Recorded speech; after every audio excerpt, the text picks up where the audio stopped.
একটা ম্যান্ডেটেড কাজই হলো আপনার অবৈধ অস্ত্র উদ্ধার। এটা আমরা সব সময় করি।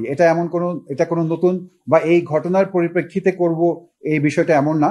আমাদের অপারেশনের উত্তরণের আওতায় সবসময় আমরা অবৈধ অস্ত্র উদ্ধার করি এবং যারা এখানে সন্ত্রাসী কার্যক্রম করেছে তাদের বিরুদ্ধে আমরা যথাযথ ব্যবস্থা নিই যাতে পাহাড়ে শান্তি শৃঙ্খলা বজায় থাকে। আমি যেটা বলেছি যে আমাদের এই পাহাড়ে যেই সশস্ত্র সন্ত্রাসী সংগঠনগুলো আছে তাদের বিরুদ্ধে, বিশেষ করে ইউপিডিএফ যারা আছে আমাদের এই এলাকায়, যারা সকল ধরনের সশস্ত্র সন্ত্রাসী কার্যকলাপ এবং পাহাড়ি অস্থিতিশীলতা তৈরি করার পিছনে তারাই দায়ী।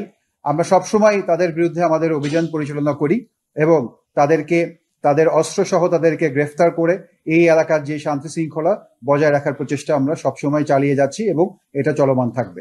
আমি জানি যে আপনারা খাগড়াছড়ি থেকে এসছেন, আপনারা খাগড়াছড়িতেও কিছু তথ্য সংগ্রহ করেছেন।